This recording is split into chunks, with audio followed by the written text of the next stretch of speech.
ಈ ದರ್ದು ಅವ್ರಿಗೆ ಇರ್ಬೋದು ಹೊರತಾಗಿ ಕಾಂಗ್ರೆಸ್ ಸರ್ಕಾರಕ್ಕಾಗಲಿ ಕಾಂಗ್ರೆಸ್ ಮಂತ್ರಿಗಳಿಗಾಗಲಿ ಲಾ ಆ್ಯಂಡ್ ಆರ್ಡರನ್ನು ಯಾರೇ ಇರಲಿ, ಯಾವ ಜಾತಿಯವರೇ ಇರಲಿ, ಯಾವ ಭಾಷೆಯವರೇ ಇರಲಿ, ಅವ್ರ ಕೈಯಲ್ಲಿ ತೆಗೆದುಕೊಂಡ್ರೆ ಕಾನೂನು ಸುವ್ಯವಸ್ಥೆಯನ್ನು ಕಾಪಾಡಲಿಕ್ಕೆ ನಾವು ಬದ್ರಿದ್ದೀವಿ ಅಂತ ನಾವು ಮಾಡ್ತಾ ಇದ್ದೀವಿ ಹೊರತಾಗಿ ಇದೇನು ಬರೀ ಅವ್ರನ್ನ ಟಾರ್ಗೆಟ್ ಮಾಡಲಿ ಇವ್ರನ್ನ ಟಾರ್ಗೆಟ್ ಮಾಡಲಿ ಅದು ಕಾಂಗ್ರೆಸ್ಗೆ ಅನಿವಾರ್ಯತೆ ಇಲ್ಲ.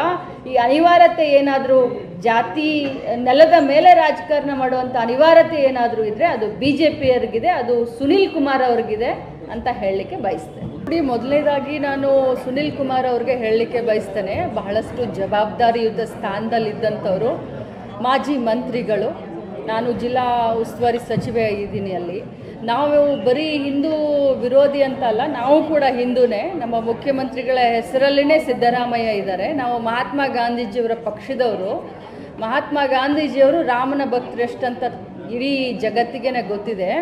ಇದನ್ನು ಅವರು ಹಿಂದೂ ಮುಸ್ಲಿಂ ಅಂತ ಒಂದು ಬೂತ್ ಕನ್ನಡಿಯಿಂದ ನೋಡೋದನ್ನು ಬಿಟ್ಟು ಬೇರೆ ಸಾಮಾಜಿಕ ಒಂದು ಕಾಳಜಿ ಬದ್ಧತೆ ಇಟ್ಕೊಂಡು ರಾಜಕಾರಣ ಮಾಡಲಿಕ್ಕೆ ಅವರಿಗೆ ಒಂದು ಕಿವಿ ಮಾತನ್ನು ಒಬ್ಬ ಮಹಿಳೆಯಾಗಿ ಹೇಳಲಿಕ್ಕೆ ಬಯಸ್ತೇನೆ. ಇವತ್ತು ಸುನಿಲ್ ಕುಮಾರ್ ಆಗಿರ್ಬೋದು ಅಥವಾ ಹಲವಾರು BJPಯಲ್ಲಿರುವಂಥ ಹಲವಾರು ಶಾಸಕರು ಈ ಹಿಂದೂ ಮುಸ್ಲಿಂ ಮಾಡಿನೇ ರಾಜಕಾರಣ ಮಾಡ್ಕೊಂಡು ಇಲ್ಲಿವರೆಗೆ ಬಂದಿದ್ದಾರೆ.